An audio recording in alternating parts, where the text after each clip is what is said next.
Hello and welcome back to the True Crime Friday podcast with Lauren and Matt.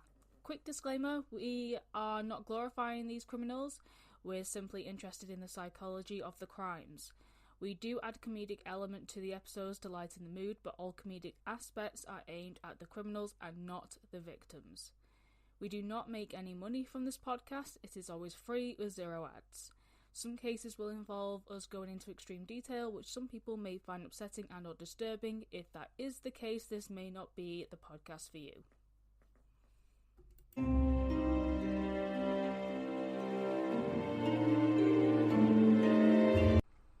Hello, everybody.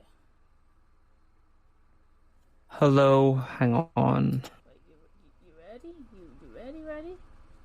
Just making sure I'm not getting a million Discord notifications come through from all these servers pinging in my head. Well, in my headphones at least. But I think I'm fine.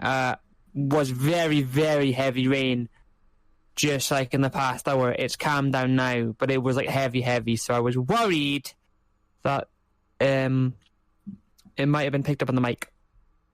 Oh god, that heavy? That heavy? Oh yeah, like very, very heavy. Don't know why. It just started pelting it down, and you can physically hear it. So, it's gone now. It's like dead silent. But I was like, oh no, during the recording, all I hear is, well, not like that, but you know what I mean. Yeah. No. But no, so much for summer. See, it's not been bad here, which is a rare thing to say about where I live. Is that the weather's not been terrible. No, it just got heavy all of a sudden, so I was just like, not prime time recording. My mic shoot is good, but it's not going to be like the greatest. To hopefully pick that up, but I think we're fine now, so I'm all good. I'm all set to go. That's good. But yeah, everybody, welcome back. Hope you're all okay. Hope you've had a good week and everything. Has your week been alright, Matt? How's it been?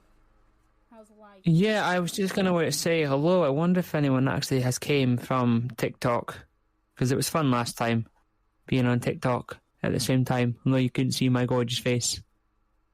Yeah, it was different. But no, I have had a good week. I went and got my hair cut yesterday. Nice. So no longer long metalhead hair anymore. Wait, Still got long hair though. I was gonna say, if you because obviously you had long hair before, I was about to say, it's just gone? No, it's still long. I've got it into an emo cut. So I just had very long hair because I'd been growing out for about 2 years, actually. Okay. 2 years. I had my hair cut just before I went and saw My Chemical Romance in 2022. So that would have been about just before May 30th, I think. And then just let it grow to the style that I wanted.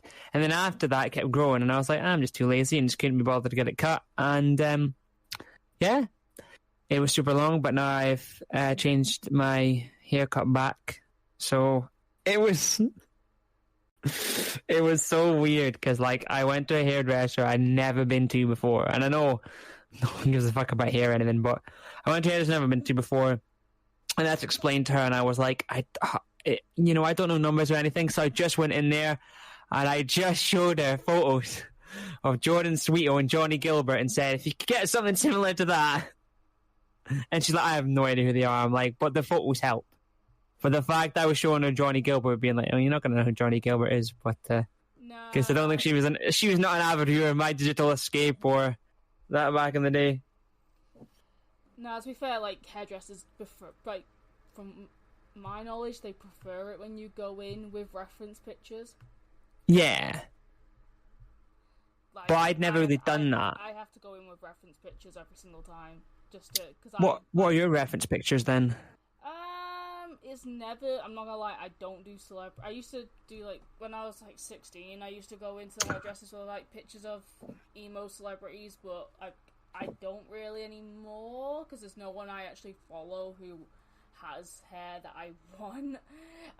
So I just go on, I know the style that I always want, so, or the colour, or how I want the colour to look on my hair, so I'll just go on Pinterest and search them Oh. up, and then I just take screenshots, and then I just go in and go, oh, like something along the lines of this, basically. This kind, I want the colour to be here, if it's possible. Like, but I tend to, my hairdressers, you have to pre-book, so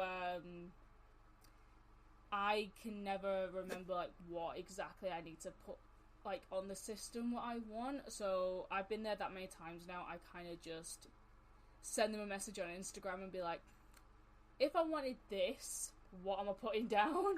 And they just go, and like last time, which was literally a couple weeks ago, because I want my hair doing before my cousin's wedding, I was just like, yeah, so I want this, so what do I put it down as? And she just went, I know your hair, can you please come in and we can have like a consultation and test your hair out to see if we can do it? And I was like, yeah, no worries.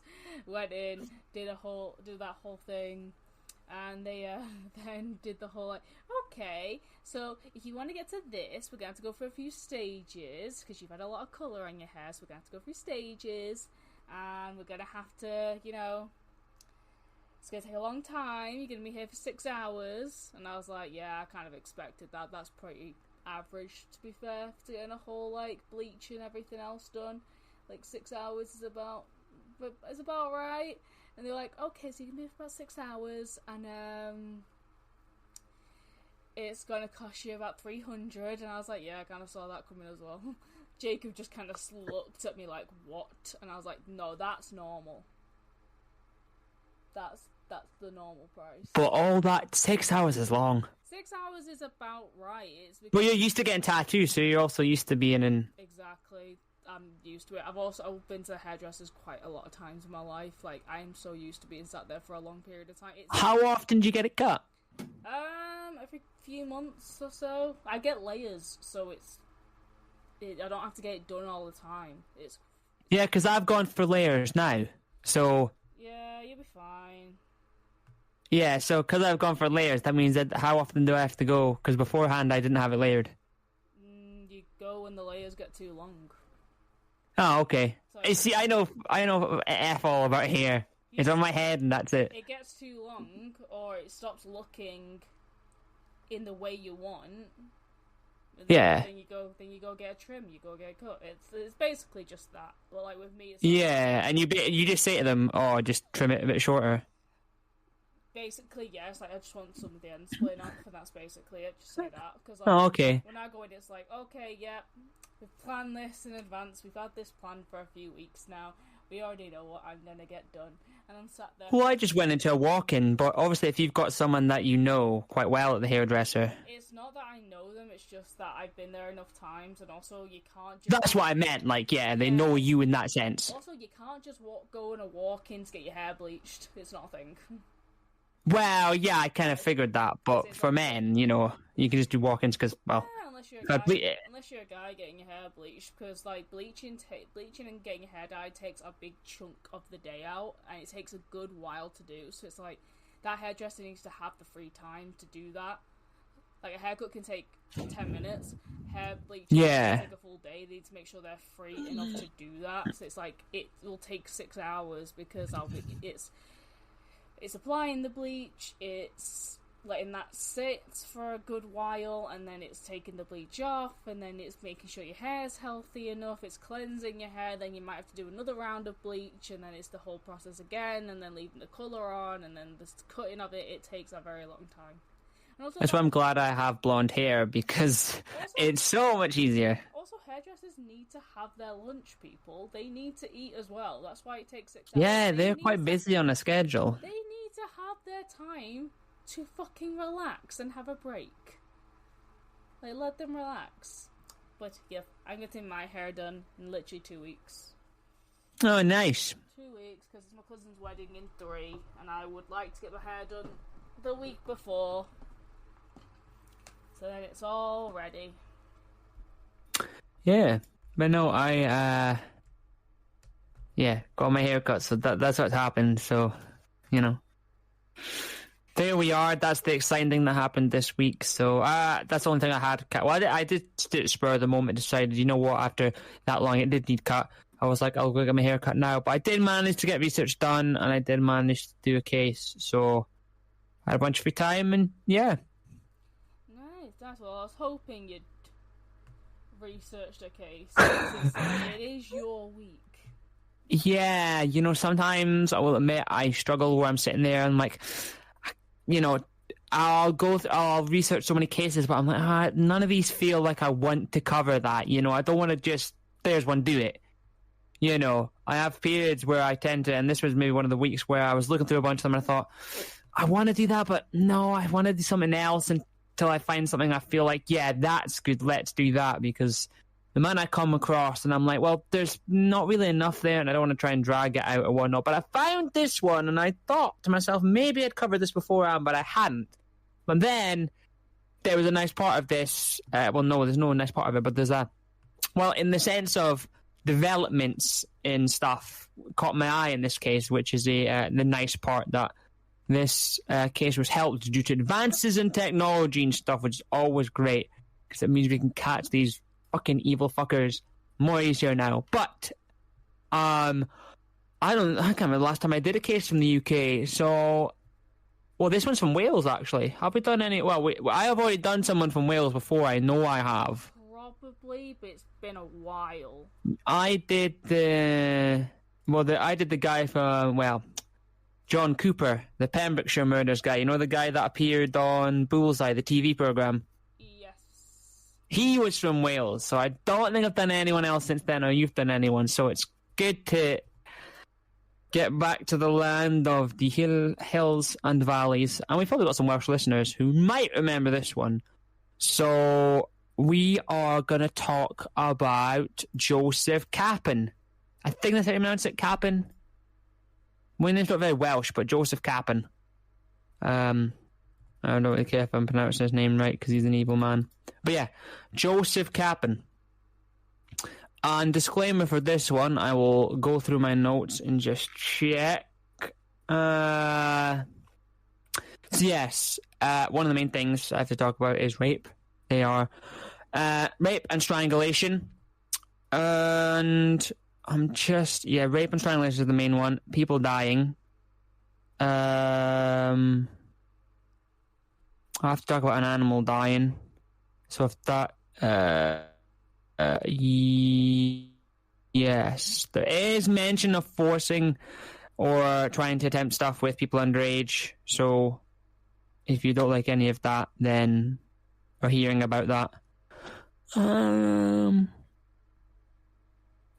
I think that's it, but if I come across anything as I go on, like I say, I will mention this.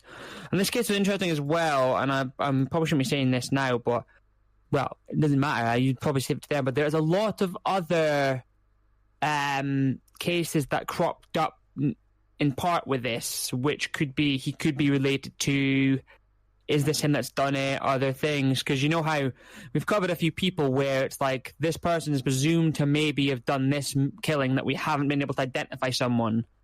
Are they linked to? So a few of them were appearing, coming out of this one, which is quite interesting. Because yes, you could look at it and be like, well, this person was a serial killer. He probably did that. Isn't always the case. It could be someone completely that we've never caught before. But there's a few cases and murders that happened that they were like, maybe it is this serial killer that we've already kind of identified. But we are going to talk about Joseph Kappen. So we go back to the land of Wales. Mr. Joseph William Kappen, so this case isn't a recent one, but he was born on the 30th of October in 1941 and I'm hoping I'm saying this right because it seems pretty simple, but Port Talbot, Neath Port Talbot, in the Wales, UK. Yeah, Port. I think it's Port Talbot. I'm none of the stuff was really in Welsh, like had very Welsh names, so I thought I'm gonna get away with this one, not having to worry at all on how you say this. What Welsh listeners are probably gonna be listening, being like, no, this is all wrong. you insult us this way. Yeah. Hang on. Well, if I put it... Well, actually...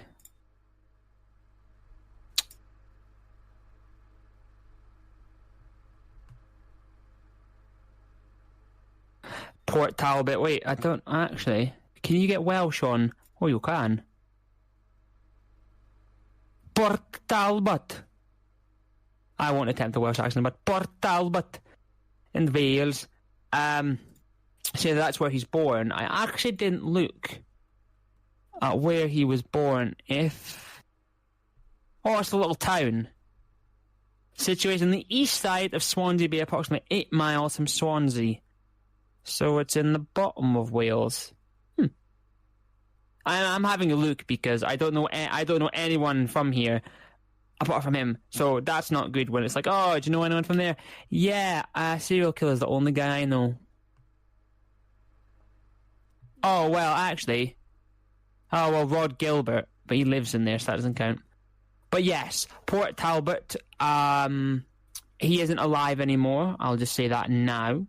And he died, actually, in Port Talbot. He does go by another name, which if you have seen documentaries or something, you might have seen this title. His other name is the Saturday Night Strangler. So if you've seen that crop up, he did have a spouse, Christine Powell, which he married in 1964 and divorced in 1980. His motives for the killings, possible rage, but rape. And convictions, not convicted. It's a bit of a funny one, and I'll explain. And the span of the crimes, and this is why I said it wasn't a recent case, was July 1973 to September 1973 confirmed, but February 1976 is suspected when he might have stopped the killings. And yeah, obviously he's not been apprehended, and this happened in the UK in Wales. So, yes. Oh, yes, actually, there's a few places that I will have to speak about that are Welsh. Hang on, where are we? I'm just going to get up now. Because the killings were committed in... And I'm not going to be able to pronounce these, so I'm doing this now ahead of myself. Llandarki and Tonmawr. Llandarki and Tonmawr. That's that double L thing. So, yes. Right, let's go into Joseph Kappen's background. But before actually we do that, the first photo is in black and white. The one that's in colour is obviously from a documentary. It doesn't look like a nice man. Don't judge a book by its cover, but just when I saw that photo, I'm like, yeah. There's definitely evil behind the eyes. That mustache sold it for me.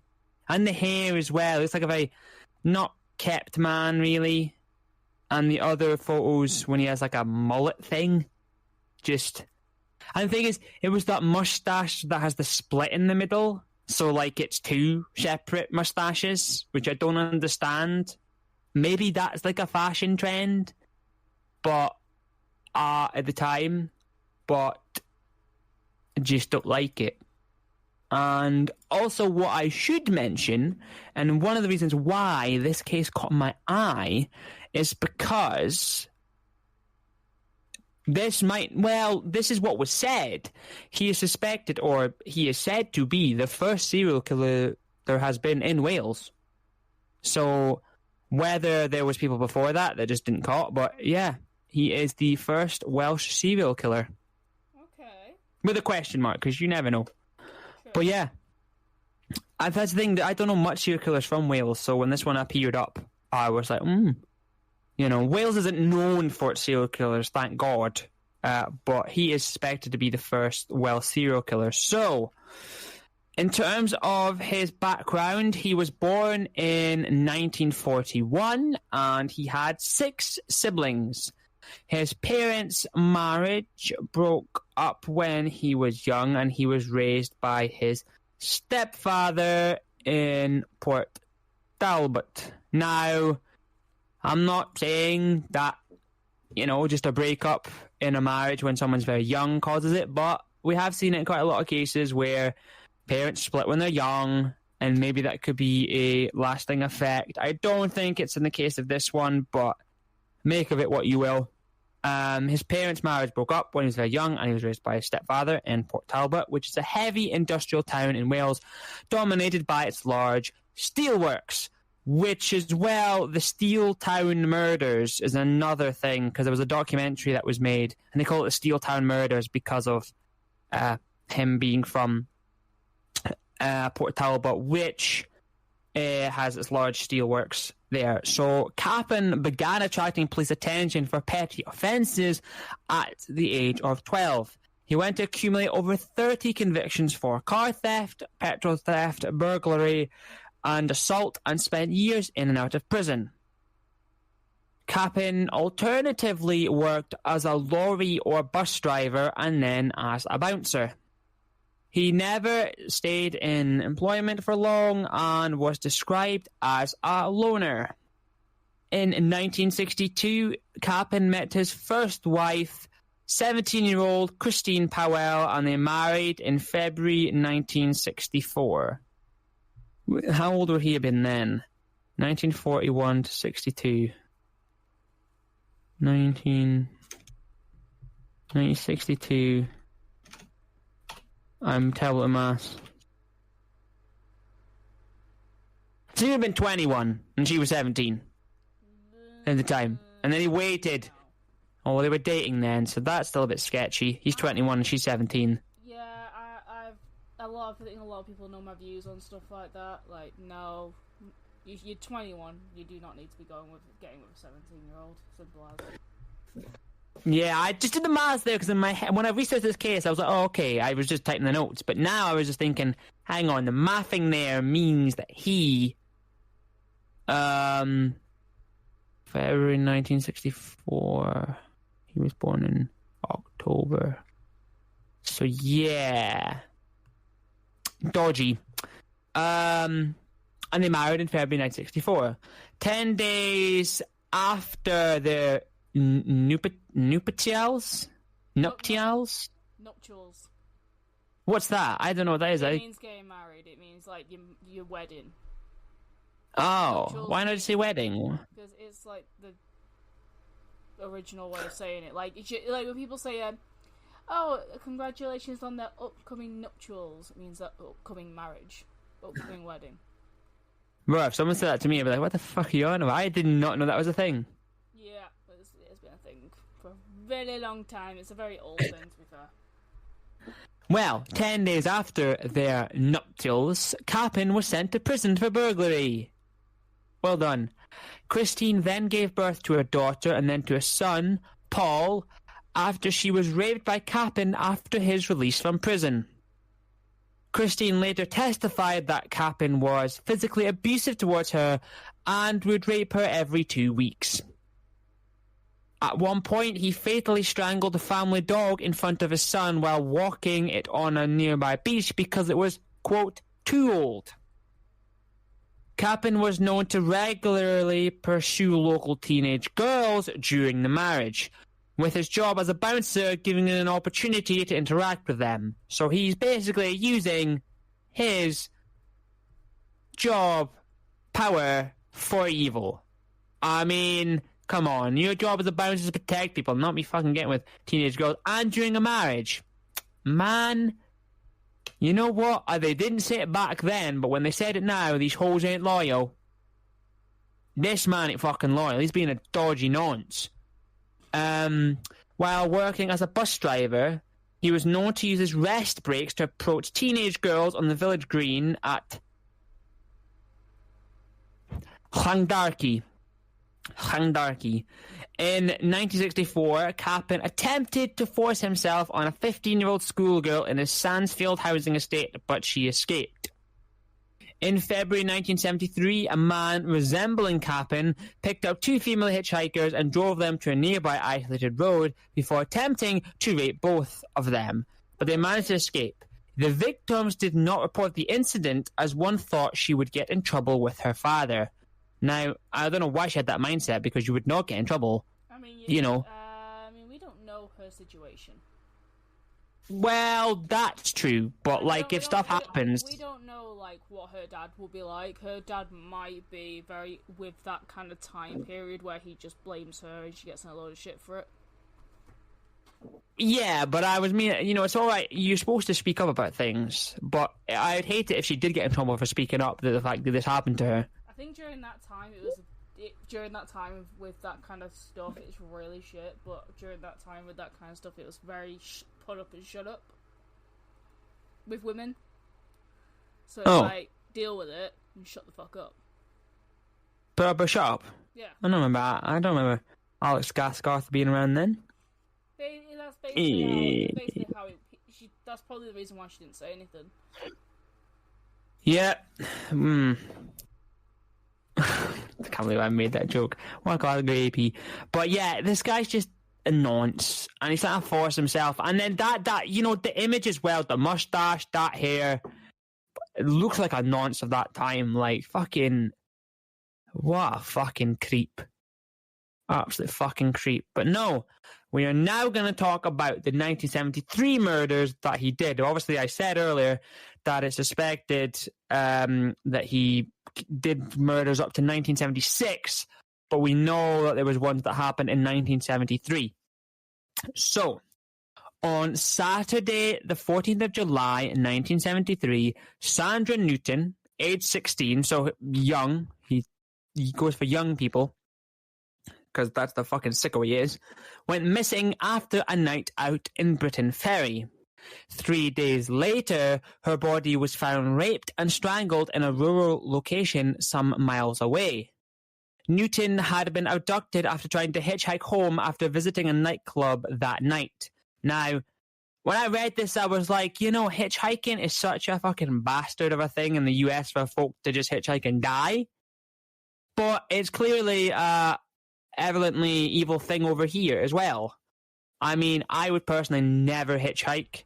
I would never want to do that, man. I think it was more of a thing back then. Like in the UK, it's not really a thing anymore. I know it's still a thing in the US, but in the UK, it doesn't really happen anymore. It's kind of...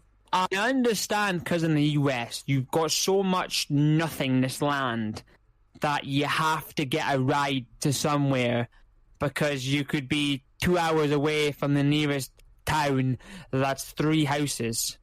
Because the US is so big, they just have to space everything out to cover land. But, like, here, I'd never hitchhike. Like, okay, technically, like, if someone said, oh, come with me in a car, and I don't know the people there, that might be hitchhiking. But then I'm with someone I know, and I trust them. I wouldn't suspect my friends would go, oh, come in this car. And inside they're like, oh, this is a serial killer's car, he's going to get murdered, you know what I mean? But this is how it happened. I also think a lot of people just won't pull over for people who are trying to hitchhike in the UK anymore, because they're kind of... Hustle and bustle, man. I feel like a lot of people are just like, no, I don't know you, I'm not letting you in my car. And the UK have a very big, especially further up north, the attitude is very much like, no. Like, I'll be fine. Representing Northerners. I'll be fine. I'll be friendly. I'll say hi to you, but you're not getting in the car. Well, I mean, I guess everyone's friendly in Manchester until you say Oasis are shit, and then everyone starts kicking their feet up. I'll agree that Oasis are shit. They are shit. Oh! But yeah, I understand that. Maybe it's the thing with Southerners that they're maybe more nicer. No, they're not. No, they're not. Don't. As a northerner, I'm saying this. No, they're not. Like, no, I joke that. I feel like it's a weird thing. Whenever I've been down to like London, I know I'm only saying London, but like, sorry. But whenever I've been down to London, I know there's many areas of the south, but you are miserable fuckers. You miserable bastards. Like in the UK, in the upstairs, in the north, it's very In the upstairs? In the upstairs, in the north, it's very normal. You're walking down the street and you accidentally make eye contact with someone. You do a little smile, like a little, "Are you alright?" And then smile or carry on walking. yeah. You do that on the tube in London. They look like you are a walking clown. They look at you like you're a moron. And I'm just looking at, like, we were on the tube a few weeks ago. My boyfriend's dad was like, I think one girl almost got caught by the door of the tube, and he cracked a little joke to her. And if you were up north, that would have been like they would have probably spoken for the rest of the tube journey. But she just kind of just looked at him like he just shat on her dog. And I was like, fucking Jesus. And I was like even people in bars and stuff like that, and I was like, what? Mate, nah. I like the friendliness of the north. Yeah, I mean, well, I don't know what fucking England's like, because more of it's shite.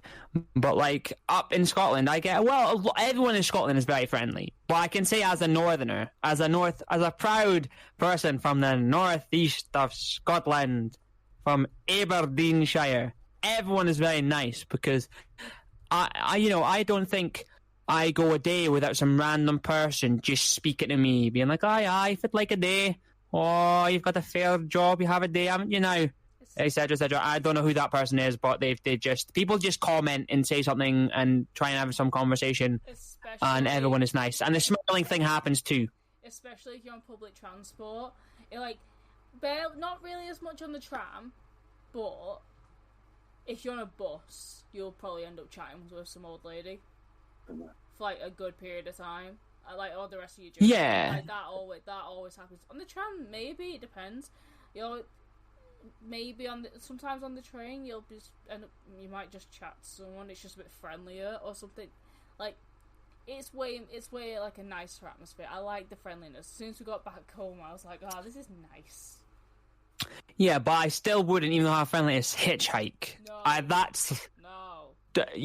know people are friendly, but there is just that fear, and I guess it's because hitchhiking has become synonymous with people hitchhiking and then just not coming home. like your trophy. But you know what I mean. It's one of those things where the reputation of hitchhiking has been tarnished. And to be fair, I've got a car, and if I was in like a wooded area, I think the walkers that I would find in the woods, it would be fine. None of that American like horror movie style when you're in the middle of a forest, there's a family that are cannibalistic and live there and are going to kill you. None of that stuff. But he had been abducted to try and hitchhike home. She had, been abducted after trying to hitchhike home after visiting a nightclub that night. She was strangled with her own skirt and dumped in a ditch near a coal mine in Tumwar. A little attempt had been made to hide the body, with it being left at the entrance of a culvert. Police suspected a local man was responsible due to his detailed knowledge of the area. The killer would have needed to be aware of the remote dump site. 2 months later, in the early hours of Sunday, the 16th of September, 1973, Geraldine Hughes and Pauline Floyd, both aged, again, 16, hitched a lift home after a Saturday night out at a nightclub in Swansea. The next morning, they were found dead, their bodies being found raped and strangled in Llandarcy Woodland 5 miles away. It appeared that one girl had attempted to escape from her attacker and had made it yards from the road near to where her father worked, but had been caught by her attacker and killed. The murders created a sense of fear in the community over whether the attacker would strike again. Although they occurred nearby at the time of the murders of Hughes and Floyd, were not linked to the similar murder of Newton. So they didn't link the murders, even though they were very nearby at the time, and not surprising, it created a sense of fear in the community over whether the attacker would strike again, because there's loads of places in the UK. It's just that all of the UK were communities are so close and tightly knit. Even with like massive cities, the community is so tightly knit that any kind of murder, anything that happens, shocks a nation. And even if it's like, even if something happens and it's miles away, like the other end of the country or the island, it still sends shock to the whole island. So I can sense the fear, especially in Wales, because a lot of Wales is rural areas, and I feel like Welsh people are very close, and they're Celtic brothers, cousins to us. So I'm assuming, I don't know, I didn't say, but they might have put up posters warning folk round about this time that there's a killer on the loose. But we are going to talk about the initial investigation, because this investigation reopened due to advances in a certain area. So in the initial investigation, police soon established that Hughes and Floyd had been seen getting a lift home in a white Austin 1100 on the night of their disappearance. And I actually didn't look at what kind of car this is. An Austin 1100. Oh, I mean, looks like a car of that time. But, God, now I'm looking at this car. Why were the steering wheel so fucking huge? That fucking steering wheel's massive. Bruh. Cars of that time, yeah. But I'm like, why were they that big? Why were they unnecessarily that big? I don't know. During this time, there wasn't also seatbelts. So those cars are weird. Oh, yeah, there's no seatbelt. Well, I guess as well, actually. That was the thing at the time. They didn't have seatbelts. This might sound bad, but not having seatbelts is a plus. In the sense of someone, because if they're in a car hitchhiking and the seatbelt got stuck, they're even more restrained for them getting out. But even then, they still had the lock on the door. But it was a white Austin 1100 on the night of this appearance, which they'd been seen getting a lift into. Police followed up numerous lines of inquiry, but as was the case in police investigation at the time, all intelligence and information was collected on large amounts of paperwork, which complicated the inquiry. The Port Talbot Steelwork employed 13,000 men, all of whom had to be considered as potential suspects. Both the construction of the nearby motorway, the M4 motorway, well, I think it's the M4. Yes, the M4 motorway and the ongoing Neath Fair. Hundreds of inherent workers had to be considered, as well as the counting the strangers these events brought into the area. So I don't know how big the Neath Fair is, but there was a Neath Fair going on, and obviously the police thought, crap, this fair could have brought people from all over the country to here, and we could be searching for people that aren't even here anymore, God knows who, counting the strangers that come from the events. There was loads of workers at that fair too, and detectives attempted to trace men who owned an Austin 1100 in the area, but it meant that more than 10,000 drivers had to be visited and questioned. And I don't think they were going to go to 10,000 people's houses. And that's a lot of fucking effort. The 3-day working week imposed by the British government on everyone across the country as a result of an energy shortage further reduced the resources of the inquiry and hampered the investigation. However, one of the men who was investigated as part of the inquiries concerning the Austin 1100 was Kappen, who owned that model of vehicle. When police turned up at his home to speak to him, they found his Austin was on blocks with its wheels removed, with Kappen claiming that he could not have committed the murders as his car was not roadworthy. However, in the days after the killings, Kappen's car was logged as being on the road by police carrying out stop and check operations.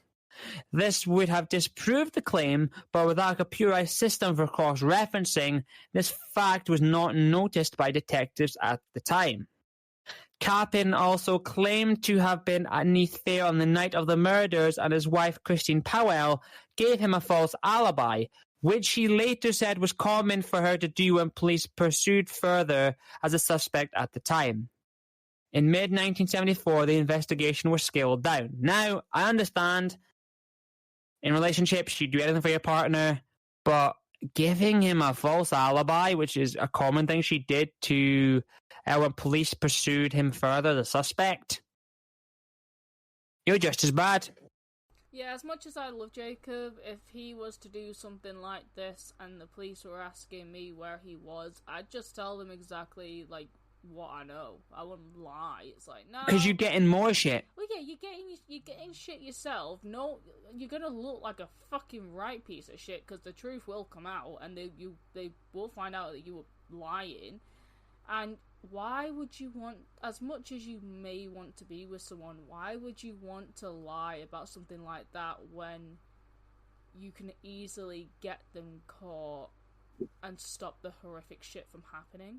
Unless she didn't know, and she was actually... Unless she didn't, yeah, but then again at the same time, like, why would you... Okay, you might not know, but quite frankly, if the police came to me and just was like, where was he on this night, do you know? I'd just be like... I mean, this just might be me, but I'd just be like, was he with you? He says he was with you that night, was he? Nah, I think he got it wrong, you know. He wasn't with me that night. It was with me, like, a couple of days after, but not that night. He never comes around that night. Like, I'd just be like, no, what are you on about? I'd just immediately just... I wouldn't think to lie, because I'd be like, if you're here asking me where he is, he's probably done something horrific. Or he's done... Yeah, if the police come near your door and say, where is this person? You know... He's clearly done something wrong, so I'm not gonna lie, especially if I don't know what it is. Or they're missing. Yeah, exactly, so you might as well tell the truth anyway, because if they're missing, like, either way, the police come to your door, and they're not coming to your door with the best news, are they? So it's like, you might as well tell the truth, because... Because when the hat's off, when the police have their hat off to the chest, doesn't that mean... it's not really like that's the condolences. Yeah.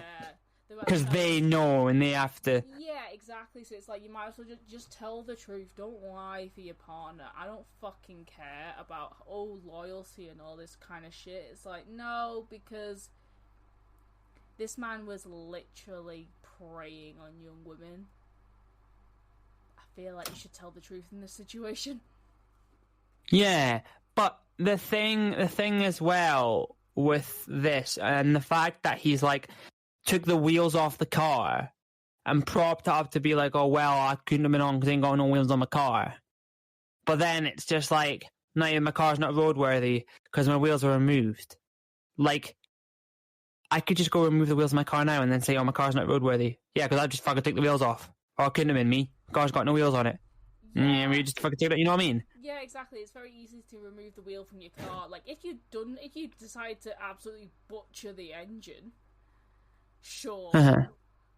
Sure. That's like some, you know, that's like someone saying, oh, where was this piece of paper? Oh, the piece of paper was never there because I just ripped it up 2 minutes ago and burned it. Like, yeah, you know what I mean? If the engine was fucked, it's like, no, literally, car's not usable, then fine. But taking off the wheels off does not prove anything to me. It's like, you've took the wheels off. Anyone can do that. Well, yeah, I was on the drive back. To in there when I was on my went up to Aberdeen with my girlfriend. We passed a car at the side that someone had propped up and some of the wheels were taken off. But I saw that and thought, oh well, they're doing work on their car, because they obviously were. But they took the wheels off for that reason. But the fact they come and check and he goes, well, can't be, I've took my wheels off, and they did. Oh well, they did have a stop and search check, but they didn't link it up. So it was seen with a roadworthy car. So it's just like, you know what I mean? Yeah, but taking the wheels off does not prove anything. Also, taking the wheels off, technically, yeah, you can't drive it, but it's very simple fix. It's very simple. You see how quickly they do it in F1? Exactly. Yeah, beep, beep, beep, beep, beep. Exactly.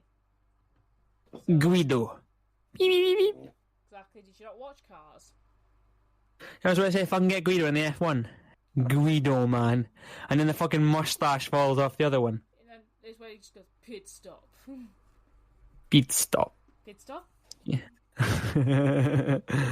Guido, what a legend. But no, this case was reopened. So, the reopening of investigations, because police hoped that advances in DNA testing would help solve the murders. And in 1998, there was significant development where a profile of the killer's DNA was isolated via testing on the clothing of Hughes and Floyd. In 2000, the profile was uploaded to the DNA database to see if it matched any person arrested or charged since 1995, the year in which DNA started to be taken from people arrested of crimes, although no match was made. However, the developments in DNA led to a full reinvestigation of the murders titled Operation Magnum, which sounds like that's someone's operation to go out and try and find a Magnum, but not the ice cream. In January 2001, the Llandarcy murders were reconstructed on BBC One's Crime Watch. Around the time, there was media speculation linking serial killer Fred West to the murders, as he once worked in Llandarcy, but this was swiftly ruled out by police after the DNA was checked. 35,000 persons of interest were initially identified for DNA testing, but a psychologist profiler was employed to reduce the number to a priority list of 500, which is a way more manageable number. 50 of these were witnesses, relatives of the victims, stepfathers, boyfriends, and anyone who had featured prominently in the initial investigation, and the other were known criminal suspects. Kappen was listed as suspect number 200, and detectives visited what they believed to be his address in Port Talbot in August 2001, but they discovered that he had died of lung cancer in June 1990, although his former wife, Christine Powell, who had divorced him in 1980, still lived there. 2 months later, testing on the clothes of Sandra Newton revealed that she had been a victim of the same killer as Hughes and Floyd, meaning that the three murders were officially linked for the first time, and revealing that all three had been murdered by the same unidentified individual. Now we're going to talk about familial DNA inquiries. I didn't know about this, but this was quite interesting to learn about. So, due to the period of time that elapsed since the murders, South Wales Police decided to employ a previously unknown tactic of searching for the DNA of possible living descendants of the murderer, as their genetic profile would be similar to the killer's.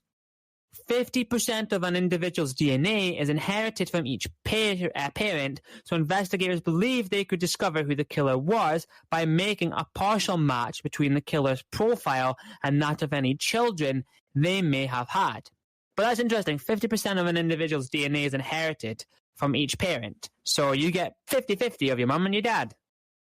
But obviously, you don't get to choose what parts of your DNA and come from what and what quips you get.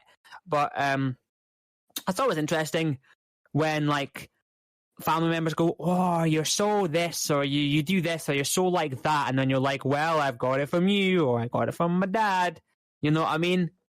Because my granny and granny say that all the time, like, oh, you're so like this. And I'm like, well, if I have very weird eating habits, I'll got it from someone in the family. As much as the grandparents' parents have to go, you're so like this. I'm just like, well, I've inherited it from someone in the family, so it's one of you. But, they basically believed they could discover who the killer was by making a partial match between the killer's profile and that of any children they may have had. Investigators therefore examined local individuals' profiles that matched part of the killer's profile and created a list of 100 potential suspects. One of these was local car thief Paul Kappen, whose DNA was already in the police file, but who was only 7 years old at the time of the murders. Paul's profile showed a distinctive similarity to the killer's, prompting police to make his deceased father, Joseph, known to have been investigated in the original inquiry, the prime suspect. The exhumation of the body and positive DNA match. Now, exhumation is the act of digging up someone who's buried. Yes.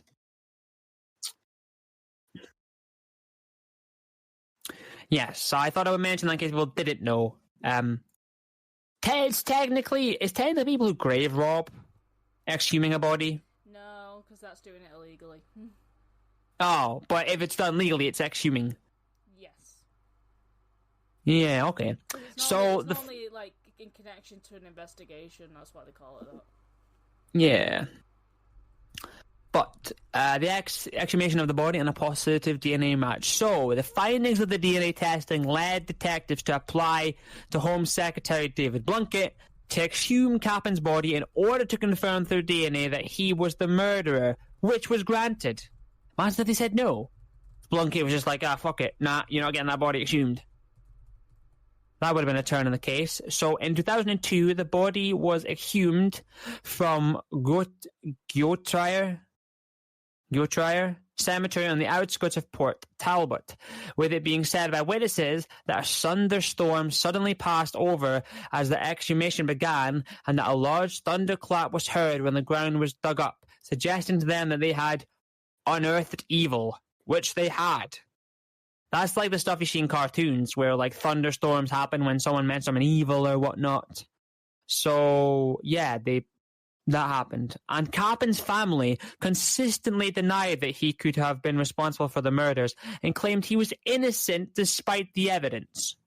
Forensic testing on Kappen's remains subsequently established a perfect match to the murderer's sample, finally proving beyond doubt that Kappen was responsible for the murders. South Wales Police declared the case closed. The now elderly surviving parents of the victims expressed relief that they had finally received a form of closure, with the mother accused stating, "Now we can close the book on that hell forever." After the findings, Kappen's former wife Christine Powell, who had previously insisted that Kappen was innocent, stated that, "Our first thoughts are with the families of the victims. Our concerns are protection from hurt from our children. We were all deeply shocked by the revelations." No, I do feel like she knew he was an evil man and did it, or had gone and created killings.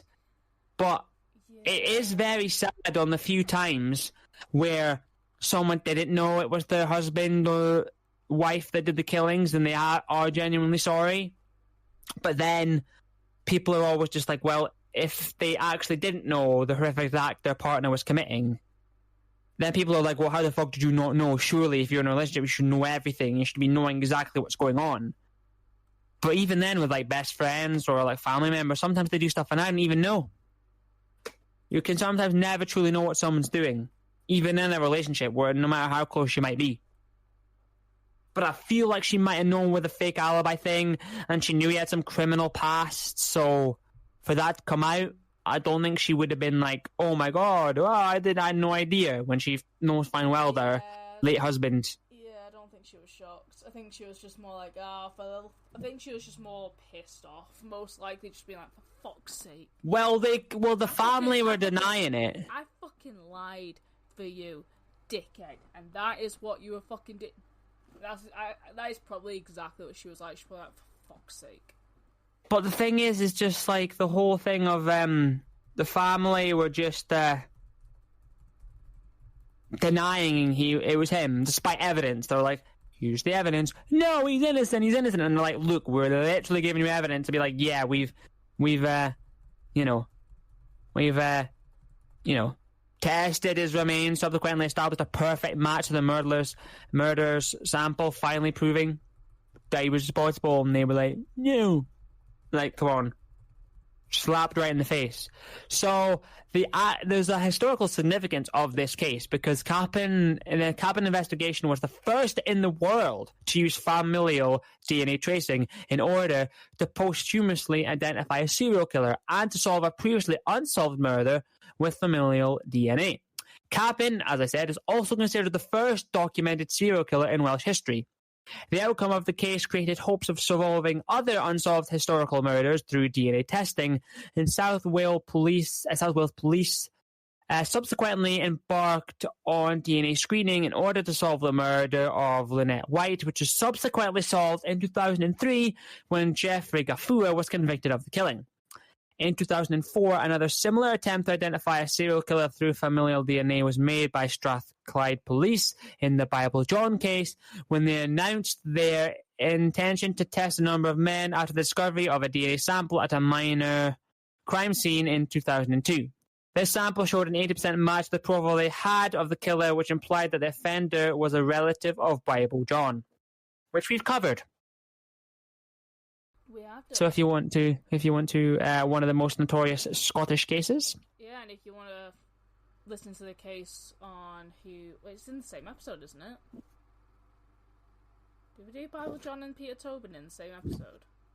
Yes, I think we did. Okay, yeah, just go listen to that episode because it's about Peter Tobin and Bible John. Bible John was never solved, but people suspected it was Peter Tobin. So go check that one out as well. Yeah. Very interesting one.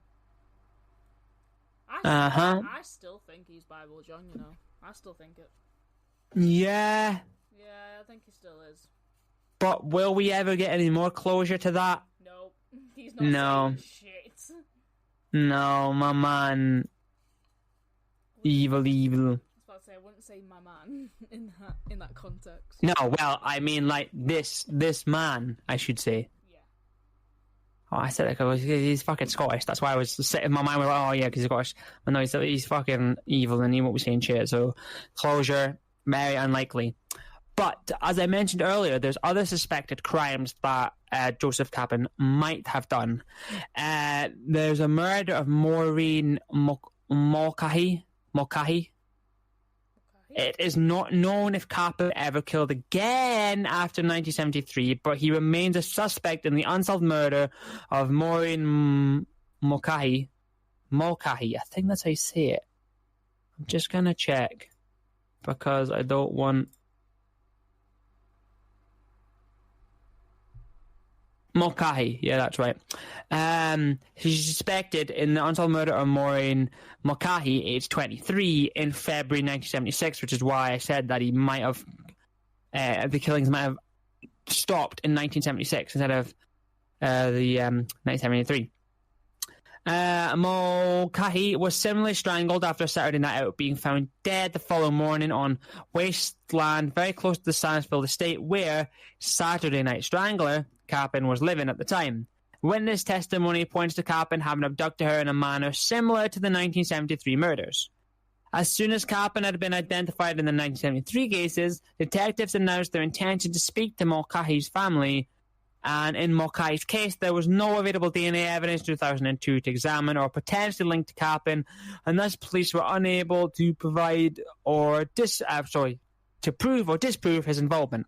However, forensic expert Dr. Colin Dark told a BBC programme about the unsolved case in 2020 that there would now be opportunities to look for DNA if the police examined the existing material, pointing out that Kappen had a very rare element of DNA that would allow him to be implicated or eliminated from the case, possibly even with only partial DNA profile from the remaining physical evidence which the police have still kept.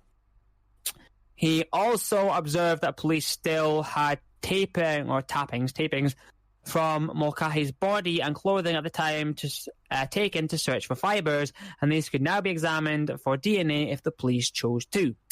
And some other cases as well. Police also re-examined the 1973 disappearance of 9-year-old Christine Markham from Scunthorpe after learning that Kappen had worked as a lorry driver in Scunthorpe and had lived in lodgings in the Humberside area after the girl had vanished. However, serial child abductor and killer Robert Black remains the prime suspect in the Markham case. You might cover him. After he was finally imprisoned in 1994, police announced the suspicions that Black had committed a number of other murders and their intention to investigate him for murders, including Markham's. Kappen is also suspected of having committed numerous other unsolved rapes. And in terms of popular culture, this case has been featured in a number of television programs. 2002, two-part documentary titled Digging for the Truth, the full story of the Llandarcy murders, shown on ITV Wales. Another one in 2016, a part of the Crime Files series, ITV Wales. And another one in 2018, a series, 2-episode of Sky's UK, Robbie Coltrane's Critical Evidence featured the case. And it was also titled The Saturday Night Strangler, Joe Kappen. And also in 2018, a series 1 episode of Evidence of Evil was released. Saturday Night Strangler again, 2019, series 1 episode of Jackie Moulton's documentary series, The Real Prime Suspect, on CBS Reality. Again, they called it The Saturday Night Strangler. In 2020, BBC One Wales released its documentary on the unsolved murder of Maureen Mulcahy in Port Talbot and the suspected links between the case. I was part of the Darkland Hunting the Killer series, and then in 2022, the case was featured on Sky UK series Forensics Catching the Killer, and then as recent as in May 2023, the BBC aired a primetime drama series about the solving of the Kappen case titled Steel Town Murders. It's a 4-part drama, and so they've made a lot of stuff on him if you want to actually watch stuff related to this. So that BBC primetime drama, Steel Town Murders, appears when you do Google Joseph Kappen. So it looks like it's a decent documentary or drama series to watch. But yes, that is the case of Joseph Kappen, who is the first documented Welsh serial killer. Maybe not. There could have been people before him, but yeah, first Welsh serial killer. Nice. This was an interesting one. I did not know he was the first in Wales. Yes, who he strangled and, he raped and strangled his victims was his form of killing and just dumped them. And it was teenage girls as well, so he's just fucking a sicko. Absolute fucking sicko. Yeah, he definitely is. Yeah, but, thank you for covering this week.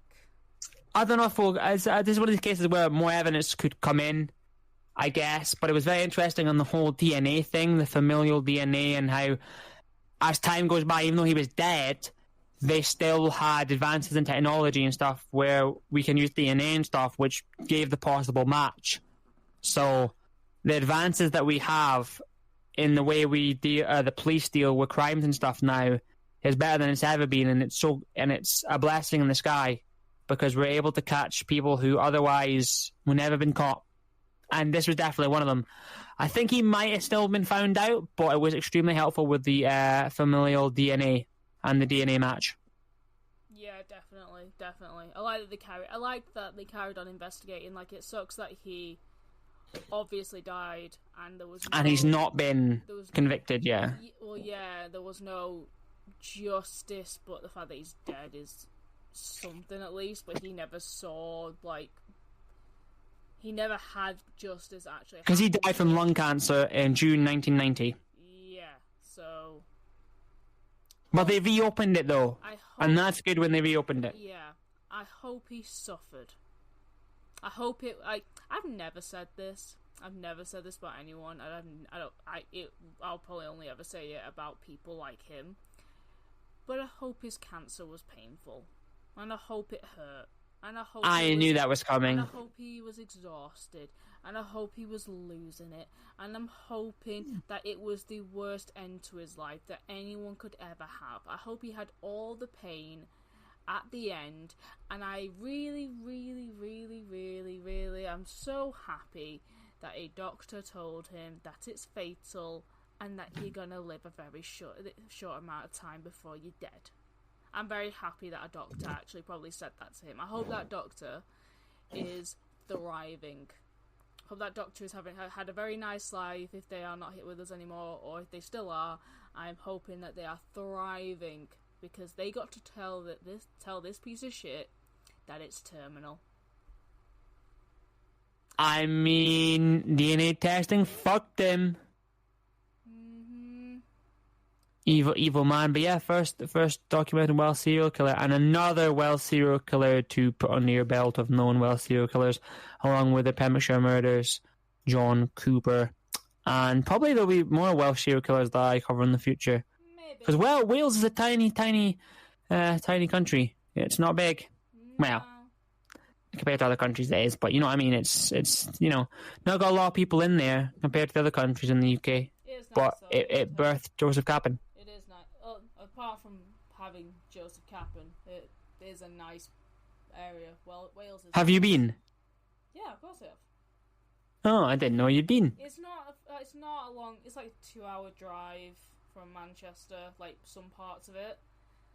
But my grandparents used to live in Wales. They now have immigrated. They've immigrated abroad. So, but they lived in Llandudno in Wales. So it was so you can say Welsh stuff. You can say Welsh town names pretty well. Some of it's just more like you visit around there enough times, you hear how it's meant to sound. So Llandudno, and I went. They used to also have like a holiday home in Anglesey, so I went there a few times. Oh no, I say that. A few trips to Wales here and there. It's nice. It's all right. Like Llandudno's are pretty decent. Wales is pretty decent in most places. Still have yet to visit other areas, but we'll see within time. But, oh, nice. Well, it wouldn't be a Welsh episode without me saying Chan Firepoth Gwennico Cerwan Dorlan Silio Go Go Goch. Because I could say it. You couldn't say the rest of the fucking shit, but you can say that one. No. Chan Firepoth Gwennico Cerwan Dorlan Silio Go Go Goch. Yeah, this is what I mean. You could say the rest. You couldn't say. I know! You couldn't say the rest of it. You couldn't say some of the other shit from this episode, but you could say that. I made myself learn it. I thought I want to learn it because it's the longest Tyrant name in the UK. It's not in the world, I don't think. I am never even bothering to give it a go because I'm not doing it. I butchered the English. That's for, and I've probably maybe not done it right, I butchered it, but that's for our Welsh listeners because I'm sure we probably have some. I just like the fact that there's definitely people like Dino from Gavin and Stacey about who think to go to Wales you need to learn the Welsh language. It's like, no, you don't. Oh, but hey, I mean, I love everything that Matthew Baton does because he is one of my favourite actors. I love Matthew Baton. I love him as Dino. So stupid. Yeah. So stupid. I mean, so I love him everything in Horrible Histories. And for Thomas and Ghosts. Ghosts. Yeah. Oh. Thank you guys for listening to this episode. I hope you thoroughly enjoy it. I'm going to be going to Comic-Con this weekend. That's my weekend plans. What are yours, Matt? Oh, what are my plans this weekend? My plans. Well, nothing really exciting in terms of, I guess, Comic-Con. No. I'm hanging out with my girlfriend. Most exciting thing that I can ever do. And we're away to go bowling. But Comic-Con is great. So I cannot wait for when I have Comic-Con next year because my girlfriend and my best mate, well, I'm coming with my best mate Sean because I always go with my best mate Sean, but my girlfriend's coming along. So yes, hanging out with my girlfriend at the weekend, one of the best things that I can do. I'm going to go bowling, but I don't feel like that's on the same wow level of just Comic-Con. But we're buzzed when Comic-Con happens, so enjoy that. Don't spend all your money. Or do you spend all your money? I don't know. I've got birthday money to spend, haven't I? So. Oh yeah. So I've got that. Plus, I'm not actually that bad at Comic-Con with spending money. I'm actually alright. I'm actually pretty good with it. It's for the love of horror that I am bad with because gothic shit I will just buy because I'll be like, this can go in my flat. I can replace this boring thing in my flat with the cool thing now, and that is basically all I do with the love of horror. But you've heard it here first, guys. Next week she'll come back with a ton of shit. No, it'll be Jacob and Luke. It'll be my boyfriend Jacob and my best friend Luke who will do that. Because Luke has never been to Comic-Con before, because he's never had people to go with. But so he's coming to Comic-Con with us. He gets paid today, and he is a massive Lego and Star Wars fiend. And there is a stall, because I bought from the stall last year, called Demon Hunter Bricks. If you like Lego, especially stuff that Lego doesn't build, check them out. They are amazing. They make lightsabers from Lego and sonic screwdrivers from Lego, swords from Lego, whole kind of thing. And he has his own stall at quite a lot of Comic-Cons, and he's coming to this one again, and I'm just basically gonna take Luke by the arm, put him in front of the stall and go, have fun with that, and then walk away. Because whatever happens after that, not my problem. It's going to be hilarious. It's going to be so funny. He's going to lose his mind. I'm just going to love everything. It's just going to be hilarious to me because I took Jacob last year for the first time and I literally said to him, it's Forbidden Planet on crack. And he was like, okay. Walked in. He went, oh no. So, this is going to be interesting. Well, enjoy. You're going to have the time of your life and you come back, oh, giddy and excited. Exactly. But yeah, we'll see you guys next week with another episode. And be smart. Don't murder people. Shouldn't have to say it, but gotta have to. Just because you're angry. But yeah, see you guys next week. Bye. Bye.